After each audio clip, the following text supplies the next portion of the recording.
All India fisherman Congress committee ने कानपुर में एक बैठक का आयोजन किया, जिसमें फिशरमैन के सभी पदाधिकारी यहां पर कानपुर जोन के मौजूद रहे। प्रदेश अध्यक्ष देवेंद्र कश्यप ने इस मीटिंग की अध्यक्षता की और उन्होंने फिशरमैन कमेटी के लोगों को कांग्रेस से जोड़ने और कांग्रेस से होने वाले लाभ के विषय में बताया। संचालन राजू कश्यप ने किया और गोविंद कश्यप ने इसकी अगुवाई की। बता दें कि कांग्रेस ने फिशरमैन के नाम से जो प्रकोष्ठ बनाया हुआ है, उसमें मछुआरा समुदाय के सभी जातियों को समाहित करते हुए उनके कार्यों को, उनके संगठनों को मजबूत करने के लिए, उनके समाज को मजबूत करने के लिए जो जिम्मेदारी सौंपी है, उसके प्रदेश अध्यक्ष देवेंद्र कश्यप आज कानपुर मंडल में रहे और उन्होंने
उद्देश्य है कि फिशरमैन जो मछुआरा कांग्रेस है, जो राहुल जी ने मछुआरा समाज के लिए बनाया, अति पिछड़ी जातियों के लिए बनाया, उसको लेकर आज हम कानपुर पहुँचे। मंडल स्तरीय मीटिंग है, 6 जनपद कानपुर मंडल में है। तो आज हम लोग इसीलिए आए हैं कि मिशन चला रखा है। मिशन ये है कि जो देश को आज़ाद हुए परसों 76 साल हो गए और 76 साल में मछुआरा समुदाय की जो जातियाँ हैं, उनके ना डीएम है, ना कलेक्टर है, ना दरोगा है, ना मास्टर है, ना सिपाही है, ना इंजीनियर है, ना डॉक्टर है, ना वकील हैं। तो हम एक मिशन चला रखा है, जो राहुल जी ने कहा है जिसकी जितनी संख्या है उसको उतना हक मिलना चाहिए। तो उसको लेकर आज हम यहाँ पर पहुँचे हैं और हमने मंडल का आज ये गठन किया है। जिलों के और मंडल के प्रभारी नियुक्त किए हैं, जिससे जिलाध्यक्ष नियुक्त किए जाएंगे और ये कमेटी फिशरमैन की गांव-गांव तक मजबूत करके एक बहुत बड़ा आंदोलन खड़ा किया जाएगा और सरकार से मांग की जाएगी कि जातियों की, पिछड़ी जाति की जातिगत जनगणना होनी चाहिए। पिछड़ों का, अति पिछड़ों का, अत्यंत पिछड़ों का जो आरक्षण का वो बंटवारा होना चाहिए। SC/ST एक्ट की तरह अत्यंत पिछड़ा, अति पिछड़ा एक्ट, एट्रोसिटी एक्ट बनना चाहिए। दलितों के बच्चों की तरह जैसे स्कॉलरशिप मिलती है, उनका अलग बजट बनता है शिक्षा का, ऐसे अत्यंत पिछड़ी और अति पिछड़ी जातियों का बनना चाहिए।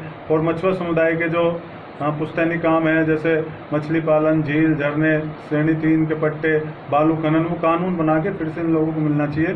इस पर मूवमेंट चलाने के लिए आज हमने प्रभारी नियुक्त किए हैं और पूरे प्रदेश में अभी मंडल स्तरीय ज्ञापन दिए जाएंगे, फिर जिला तैयार करके जिला स्तरीय ज्ञापन होंगे, फिर लखनऊ में एक बहुत बड़ा आंदोलन होगा और रोहिणी कमीशन की जो रिपोर्ट है उसको लागू कराने के लिए हम लोग जिले वाइज मीटिंग करेंगे। जो भारतीय जनता पार्टी ने रोहिणी कमीशन बनाया था, मोदी जी कहते हैं पिछड़े हैं, तो पिछड़ों की आवाज़ को बुलंद करने के लिए, उसमें अति पिछड़ा और अत्यंत पिछड़ों को अधिकार दिलाने के लिए हम आज यहाँ पर मीटिंग की है। हमारे हीरालाल निषाद जी, राजू कश्यप जी और हमारे गोविंद कश्यप जी, तमाम जितनी टीम है यहाँ पर, कार्यालय प्रभारी जी और सब लोग यहाँ पर हैं और सब ने जिम्मेदारी ली है। और इस जिम्मेदारी के तहत हमारी जो लड़ाई है, इस समाज को हिस्सा दिलाने की लड़ाई है और इसके हिस्से के लिए हम लोग गांव-गांव तक जाएंगे और कांग्रेस फिशरमैन को मजबूत करके इस लड़ाई को लड़ेंगे। और राहुल जी ने वादा किया है कि जिसकी जितनी संख्या है उसको उतना हक मिलेगा, तो इसी लाइन पर हम लोग काम कर रहे हैं। आपने अभी बताया कि आपका एक अधिवेशन है जो लखनऊ में आयोजित किया गया है, तो इस अधिवेशन की तारीख क्या है और स्थान कहाँ है? अभी तो पहले हम संगठन को मजबूत करेंगे। हमारा पहला टारगेट है कि इस महीने के अंत में हम 18 के 18 मंडलों में एक मंडल स्तरीय ज्ञापन दिया जाएगा प्रधानमंत्री के नाम 5 मांगों को लेकर। रोहिणी कमीशन, अति पिछड़ा अत्यंत पिछड़ा का आरक्षण, जो मैंने 5 मांग बताई उसको लेकर। उसके बाद जिला कमेटियों का गठन होगा, जिला अध्यक्षों की नियुक्ति होगी, फिर ब्लॉक अध्यक्षों की नियुक्ति होगी। उसके बाद फिर जिला स्तरीय ज्ञापन दिया जाएगा पूरे प्रदेश में। उसके बाद दिसंबर के लास्ट में डेट बाद में पूरी कमेटी डिसाइड कर लेगी। पहले हम संगठन खड़ा कर लें, उसके बाद अधिवेशन की तारीख तय कर दी जाएगी। आपकी क्या मांगे हैं, किस मांगों को लेकर आप ये मूवमेंट करा रहे हैं, जो आप आंदोलन करने जा रहे हैं, जिसको आप बता रहे हैं कि लखनऊ में समापन करेंगे, उसकी मांगे क्या है, उसके उद्देश्य क्या है? नहीं, समापन नहीं होगा, चलता रहेगा। लखनऊ में होगा, उसके बाद दिल्ली भी होगा। ये जब तक मांग नहीं मानी जाती जब तक होगा। मांग है, हमारी पहली मांग है कि पिछड़ी जाति की जातिगत जनगणना होनी चाहिए। दूसरी मांग है रोहिणी कमीशन की रिपोर्ट के आधार पर पिछड़ा, अति पिछड़ा, अत्यंत पिछड़ा का आरक्षण अलग होना चाहिए। तीसरी मांग है जैसे एट्रोसिटी एक्ट SC/ST एक्ट के लिए है, ऐसे अत्यंत पिछड़ा, अति पिछड़ी जातियों के लिए एट्रोसिटी एक्ट बनना चाहिए, जिससे वह कानूनी रूप से मजबूत हो सके, उन पर अत्याचार रुक सके। और चौथी मांग है इन बच्चों की शिक्षा के लिए, जैसे SC/ST के बच्चों के लिए अलग बजट बनता है शिक्षा का, जिससे फ्री में BTech करते हैं सरकार की फीस पर, फ्री में डॉक्टरी पढ़ते हैं, जिससे डॉक्टर इंजीनियर बनते हैं। हमारी भी मांग है अति पिछड़ी जातियों में पाल, कश्यप, प्रजापति, सैनी, कुमार, बिंद, केवट, मल्ला, निषाद, इन जातियों के बच्चों के लिए भी अलग से शिक्षा का बजट बनना चाहिए, जिससे इनके बच्चे डॉक्टर, इंजीनियर, वकील, दरोगा बन सकें। और अंतिम मांग है हमारे जो पुराने धंधे थे, जैसे मछली पालन, झील, झरने, गिट्टी, मिट्टी, पत्थर, ये माफिया लोगों के कब्जे उत्तर प्रदेश में हो चुके हैं और इसकी जिम्मेदार भारतीय जनता पार्टी की सरकार है। ये माफियाओं के कब्जे हटाकर कानून बनाकर फिर से इन्हीं जातियों को हिस्सा दिया जाए। जैसा कि आप कांग्रेस के शहर कांग्रेस कमेटी में आए हैं, तो जाहिर है कि आप कांग्रेस को मजबूत करने का कार्य कर रहे हैं। तो एक बात मैं आपसे ये पूछना चाहूँगा कि जैसे भारतीय जनता पार्टी जो लार्जेस्ट पार्टी इस समय है, उसके साथ संजय निषाद जी, ओम प्रकाश राजभर जी जैसे आपके समाज के कई नेता वहाँ पर मजबूती के साथ खड़े हुए हैं। समाजवादी पार्टी में शंकरलाल माझी और विशंबर प्रसाद निषाद जैसे कई नेता जो है अपनी अपनी पार्टियों को मजबूत करने में लगे हैं।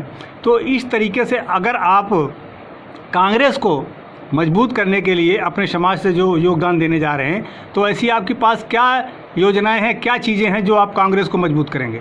हमारी योजनाएं हैं कि मैं बता तो रहा हूँ ना, 76 साल हो गए। अगर ये नेता कुछ करे होते तो आज हमें नहीं आना पड़ता। अगर ये नेता जो संजय निषाद खड़े हुए हैं, ये आरक्षण के नाम पे इन्होंने पार्टी बनाई, इन्होंने खुद उस पार्टी में हमने भी काम किया था और हमने मूवमेंट खड़ा किया था। मूवमेंट में पार्टी बनाई थी, इन्होंने कहा था कि इनको SC का आरक्षण मिलेगा, इनके बच्चे डॉक्टर, इंजीनियर बनेंगे। अगर कोई बच्चा वो फेल हो गया, अगर गाड़ी चल रही है और गाड़ी का ड्राइवर दारू पी ले या नशे में हो जाए या मिर्गी आ जाए, तो ड्राइवर बदल देना चाहिए। शंकरलाल माझी जी हों, विशंबर प्रसाद जी हों, संजय निषाद जी और राजभर जी फेल हो चुके हैं। अब नई टीम को आना जरूरी है। और कांग्रेस पार्टी, हमारे राहुल गांधी जी ने कहा है तुम कांग्रेस के लिए नहीं अपने समाज के लिए काम करो। जब समाज के लिए काम करोगे तो समाज ऑटोमेटिक तुम्हारे साथ आ जाएगा। तो हम कांग्रेस, आप पूछ रहे हैं कि आपसे क्यों जुड़ेंगे, हमारे से इसलिए जुड़ेंगे, हम मूवमेंट पे काम कर रहे हैं।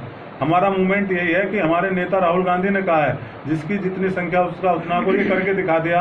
अभी सभा हुई है राजस्थान में, राहुल जी ने आदिवासियों का एक सभा की और उसमें गहलोत साहब जो मुख्यमंत्री हैं उन्होंने घोषणा की, उन्होंने खुद कहा कि आरक्षण वहाँ 21% से बढ़ाकर पिछड़ी जाति का 27% कर दिया। और मोस्ट बैकवर्ड के लिए क्या हो, जैसे धीवर है, कहार है, पाल है, प्रजापति है, उनका आरक्षण अलग से कर दिया उन्होंने। ये आपके सामने उदाहरण है।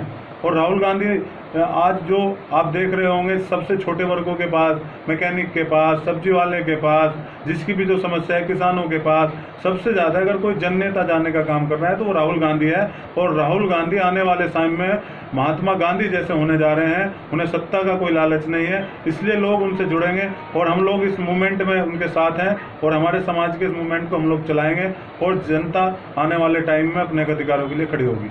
आपके समाज की एक बहुत बड़ी पुरानी समस्या है जो आरक्षण से संबंधित है, तो और आरक्षण के विषय में जहाँ तक मुझे जानकारी है आपने कई बड़े बड़े आंदोलन किए हैं और आंदोलनों के द्वारा अपने समाज को एकत्र किया है, उनके द्वारा जो है उनको उत्साहित करते हुए न जाने कितने आंदोलन किए हैं।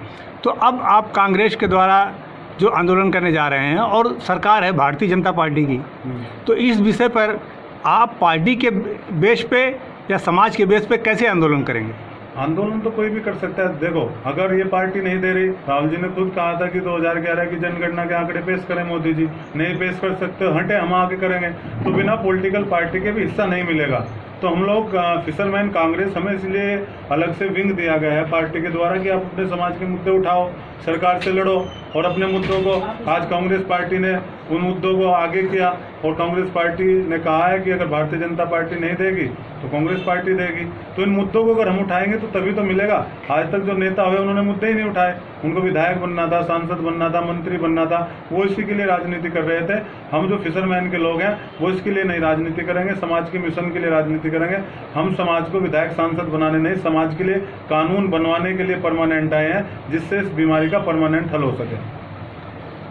अब ये बताएं कि अपने समाज को, कांग्रेस पार्टी के कार्यकर्ताओं को अपनी तरफ से आज जब आए हैं तो क्या संदेश देना चाहेंगे? हम तो संदेश ये देना चाहेंगे कांग्रेस पार्टी के लोगों से और समाज के लोगों से कि आज इस देश में पूंजीवाद को बढ़ावा, जो भारतीय जनता पार्टी को आज ये वोट दे रहे हैं, बेस वोट बन के इनका बैठे हुए हैं, यही भारतीय जनता पार्टी है जो मजबूत बिरादरियों को पिछड़ी में लाई थी। हमारे यहाँ जाट बिरादरी रहती है, उसको पिछड़ी में भारतीय जनता पार्टी लाई, उससे हमारा नुकसान हुआ। और आज जब से मोदी 9 साल से सत्ता में है तो वो एक ऐसे पूंजीवाद को उन्होंने बढ़ावा दे दिया है कि गरीब आदमी अपनी रोटी नहीं खा पा रहा है, सिलेंडर कितना महंगा कर दिया, पेट्रोल डीजल कितना महंगा कर दिया। तो हम संदेश देना चाहेंगे इस तानाशाही का, लोकतंत्र को बचाने के लिए, इस तानाशाही का अंत करने के लिए हमारे जन नेता राहुल गांधी को मजबूत करें और कांग्रेस पार्टी इस देश को बचा सकती है, इस देश के संविधान को बचा सकती है, क्योंकि उसने उस देश के संविधान को बनाया। अम्बेडकर साहब कांग्रेस में ही थे और ये संविधान बनाया गया और इस संविधान को बचाने के लिए कांग्रेस पार्टी है और कांग्रेस पार्टी को सभी लोग मजबूत करें। कांग्रेस पार्टी सबकी पार्टी है, अगड़ों की, पिछड़ों की, दलितों की, आदिवासियों की, किसानों की, मजदूरों की, व्यापारियों की, हर वर्ग के लिए सोचते हैं। हम सभी से निवेदन करेंगे, पूरे उत्तर प्रदेश देशवासियों, कानपुर वासियों, कि कांग्रेस पार्टी को मजबूत करें, कांग्रेस पार्टी में अपने नेता राहुल गांधी को मजबूत करें। धन्यवाद।